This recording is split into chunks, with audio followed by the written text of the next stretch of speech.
हजुर डाक्टर साहब, हजुरले चाहिँ विशेष गरी अहिले यो काठमाडौँमा जुन खालको धुलो धुवाँ बढेको छ यसले मानव स्वास्थ्यमा कस्तो असर परेको छ भन्ने विषयमा चाहिँ अलिकति बताइदिनु पर्यो।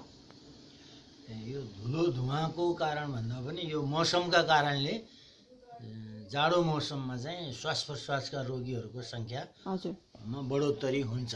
हजुर डाक्टर साहब, यो जाडो मौसममा खासमा चाहिँ जाडो मौसममा चाहिँ हजुर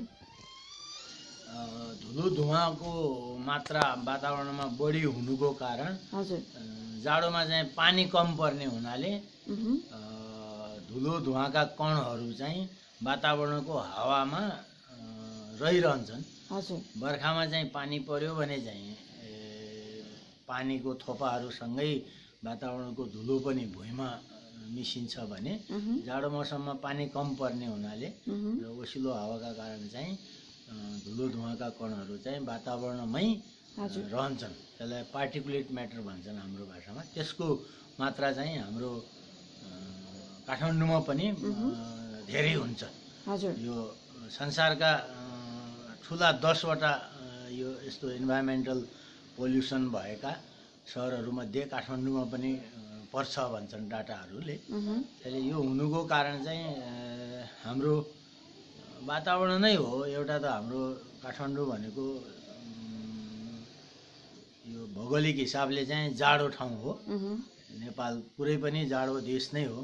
त्यसैले त्यो भएको कारणले पनि हो। र पछिल्ला दिनहरूमा चाहिँ गएका 5-7 वर्ष यता चाहिँ काठमाडौँमा पोल्युसन बढ्नुको कारण चाहिँ यो जुन सडकहरू चौडा गर्ने काम भयो त्यसका लागि चाहिँ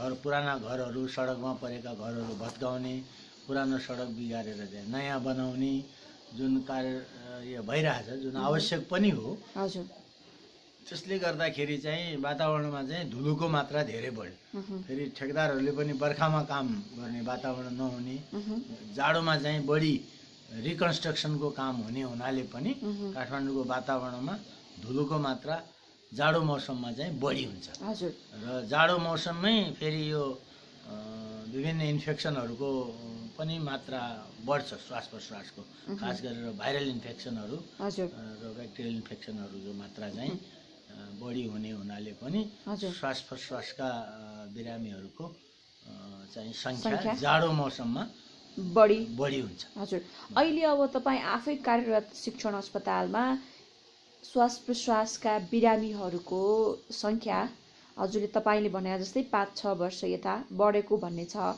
तपाईँको अनुभव के छ? यो चाहिँ मैले अघि पनि भने जस्तै जाडो मौसममा पहिला पनि जाडोमा चाहिँ श्वास प्रश्वासकै रोगीहरू बढी हुने हो।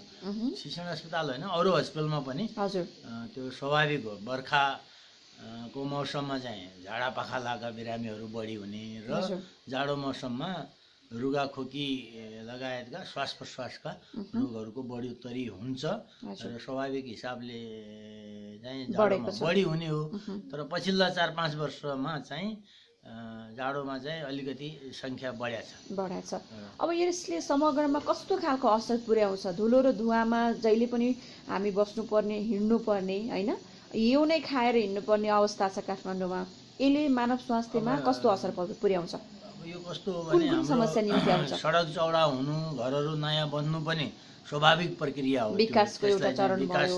त्यो नभइकन पनि हुँदैन। यत्र सडकहरू चौडा भएर पनि अझै चाहिँ ट्राफिक जाम त्यत्तिकै छ, होइन। त्यसैले चाहिँ त्यसलाई नै रोक्न मिल्दैन। तर काम गर्दाखेरि वातावरणमा चाहिँ अलिकति कम धुलो हुने गरेर अब रिकन्स्ट्रक्सनवाला लेबरहरू अथवा ठेकदारहरूलाई पनि अलिकति एजुकेट गरेर धुलो चाहिँ वातावरणमा कम फैलियोस् भन्ने हिसाबले चाहिँ त्यो एउटा तरिकाले गर्न सकिन्छ भने त्यो एउटा उपाय भयो समाधानको। चाहिँ बिरामी र वातावरणमा बस्ने हामी मान्छेहरूले पनि हामी आफूलाई चाहिँ धुलो धुवाँ चिसोबाट चाहिँ सुरक्षित राख्ने उपायहरू अपनाउनु उपयुक्त हुन्छ। जस्तै धुलो धुवाँबाट बच्नलाई चाहिँ मास्क लाउने, अनि धुलोबाट अलिक टाढा बस्ने, अनि आफ्नो घर पसल अगाडि चाहिँ धेरै धुलो उड्ने बेलामा अलि 2-4 बाल्टी पानी हाल्ने जस्ता कुराहरूले पनि वातावरणको धुलो मा चाहिँ कमी आउन सक्छ। हजुर, मैले अघि हजुरलाई भनेको थिएँ जस्तो धुलो धुवाले मानव स्वास्थ्यमा चाहिँ कस्तो असर पुर्याउँछ, घातक अब यो असरहरू चाहिँ के के हो? बेसिकली चाहिँ अब जाडो मौसममा हुने चाहिँ अघि भने जस्तो इन्फेक्सन, श्वास प्रश्वासको इन्फेक्सन नै धेरै हो र त्यहाँ माथि एलर्जिक रोगहरू पनि बढी हुन्छ। एलर्जिक रोगहरू भनेको चाहिँ एक किसिमको एलर्जिक रोगहरू अस्थायी हुन्छ। धुलो धुवामा परियो, लक्षण भयो, त्यसपछि ठिक भयो। एक थरी एलर्जिकमा चाहिँ बिरामीहरू चाहिँ लामो अवधिसम्म चाहिँ त्यो एलर्जिक रिस्पोन्स बढेर त्यस्ता बिरामीहरू चाहिँ दीर्घरोगी हुन्छन्। जस्तै एलर्जिक आजमा भनेको अस्थायी किसिमको रोग भयो भने, क्रोनिक एलर्जिक आजमा भन्यो भने, क्रोनिक आजमा भन्यो भने त्यो चाहिँ बाँचुन्जेल रहने हुन्छ। त्यसैले धेरै धुलो धुवामा एक्सपोज भइराख्दाखेरि बिरामीहरूलाई चाहिँ बाँचुन्जेलसम्म औषधि खानुपर्ने रोग लाग्न सक्छ। त्यसले खास गरेर चुरोट खानेहरूलाई चाहिँ बारम्बार भनिन्छ, चुरोट खानेहरूलाई चाहिँ पनि दम हुन्छ, त्यसलाई सिओपिडी, ब्रोङ्काइटिस, इम्फाइसेमा भनिन्छ भने यो वातावरणको धुलोले गर्दाखेरि आजमा हुन्छ। ब्रोङ्कियल आजमा, क्रोनिक ब्रोङ्कियल आजमा भनेको चाहिँ अब यो धुलो धुवाले गर्दाखेरि हुने हो।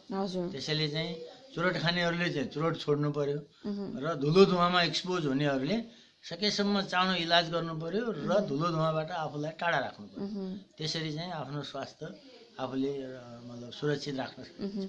छातीको इन्फेक्सन अर्थात् छातीको सङ्क्रमण, फोक्सोको सङ्क्रमणको कुरा पनि धुलो धुवाले निम्ति आउँछ भनिन्छ, कस्तो हो यो चाहिँ खासमा? धुलोले भन्दा पनि धुलोसँगै मिसिएको भाइरस अथवा ब्याक्टेरियाहरूले इन्फेक्सन गराउने हो। त्यसमा अप्पर रेस्पिरेटरी ट्र्याक्ट इन्फेक्सन भनेको माथिल्लो श्वास प्रणाली, घाँटी, टन्सिल, कान पाक्ने आदिलाई चाहिँ साइनोसाइटिस, पिनास भन्ने बोलचालको भाषामा यो चाहिँ अप्पर रेस्पिरेटरी ट्र्याक्टका इन्फेक्सनहरू गर्ने हो। यो भाइरल ब्याक्टेरियल हुनसक्छ। त्यस्तै गरेर लोवर रेस्पिरेटरी ट्र्याक्ट भनेको चाहिँ अनि त्यो चाहिँ निमोनियामा जान्छ। त्यसमा एक्युट रेस्पिरेटरी इन्फेक्सन पनि भन्छन् कसैले। त्यो चाहिँ त्यही बिग्रिँदै गयो अथवा अलि राम्रो समयमा इलाज भएन भने त्यसले निमोनिया गराउँछ। अब निमोनिया पनि community acquired pneumonia, atypical pneumonia, hospital acquired pneumonia, विभिन्न किसिमले त्यो क्लासिफिकेसन गरे हुन्छ। त्यसैले श्वास प्रश्वास फोक्सोको इन्फेक्सन भयो भने निमोनिया भयो, माथि श्वास प्रणालीको हो भने चाहिँ पिनासिनास भन्ने चलन छ। त्यसैले अब तल्लो श्वास प्रणाली निमोनियाहरूको कम्प्लिकेसनमा चाहिँ फोक्सोमा पानी जम्मा हुने, पिप जम्मा हुने, अनि त्यसै गरेर बारम्बार इन्फेक्सन भइराख्दा अर्को क्रोनिक इन्फेक्सनमा चाहिँ ट्युबरक्लोसिस एउटा अहिले पनि हाम्रो देशमा चाहिँ धेरैलाई हुने रोग हो। त्यो पनि श्वास प्रणालीकै रोग हो। धेरै जसो श्वास प्रणालीमा यस्तो खास गरेर चाहिँ वातावरणको पोल्युसनले गर्दाखेरि छाला, आँखाका रोगहरू पनि बढोत्तरी गराउँछन्। र फोक्सो पनि छालाकै हिस्सा हुनाले चाहिँ फोक्सोलाई पनि बढी प्रभावित गर्छ। र फोक्सोको काम पनि वातावरणबाट अक्सिजन लिने र शरीरको कार्बन डाइअक्साइड फाल्ने हुनाले फोक्सोको काम त फिल्टरको जस्तो भयो। त्यसरी फिल्टर जहाँनिर फिल्टर हुने कुरो हुन्छ त्यहाँनिर चाहिँ फिल्ट्रेट भएका कुराहरूले चाहिँ त्यही ठाउँलाई चाहिँ बढी प्रभावित पार्ने भए। त्यसै फोक्सोको रोगहरू अन्तशरीरमा बढेर मुटुलाई धेरै प्रभावित गर्छ। फोक्सोको खासमा भन्नुपर्दा जुनसुकै फोक्सोको क्रोनिक रोगले मुटुलाई प्रभावित गर्छ भने मुटुको क्रोनिक जुनसुकै रोगले पनि फोक्सोलाई प्रभावित गर्छ। त्यसरी तिनीहरूको एक आपसमा अन्योन्याश्रित सम्बन्ध छ भने त्यस्तै गरेर फोक्सोको इन्फेक्सनहरू चाहिँ शरीरभरि फैलियो भने अनि निमोनिया बिग्रियो, आइसियुमा राख्यो भन्ने खालको जुन मेसेज आउँछ नि, त्यस्तोमा चाहिँ फेरि किडनी मल्टी अर्गन फेलियरमा जान्छ। त्यो भनेको किडनी फेल हुने, ब्रेन फेल हुने, सबै शरीरका अङ्गहरू फेल हुने भएर बिरामीको ज्यानै जाने हुनसक्छ। त्यसैले यो कुरो चाहिँ वातावरण भन्दा पनि वातावरणको कारणले इन्फेक्सनको रेट बढ्ने हो, त्यस्तो भएको हो। हजुर, यी सबै कुरालाई चाहिँ धुलो धुवाले चाहिँ पक्कै पनि बढाउनलाई चाहिँ सहयोग गर्छ। एकदमै हो। धुलो धुवाको माध्यमबाट इन्फेक्सनका कीटाणु भाइरसहरू चाहिँ श्वास प्रश्वासमा पुग्छन्, प्रणालीमा पुग्छन् र असर पार्छन्। अन्य असरहरू पनि जस्तो किडनी फेलरको कुरामा, लिभरको कुरामा अथवा स्किनको कुरामा, होइन, क्यान्सरको कुरामा के छ यसको चाहिँ? यस्तो हो, त्यो लिने रोगमध्ये एउटा पर्छ। हस्, यहाँलाई धन्यवाद। अन्तमा केही भन्नु छ?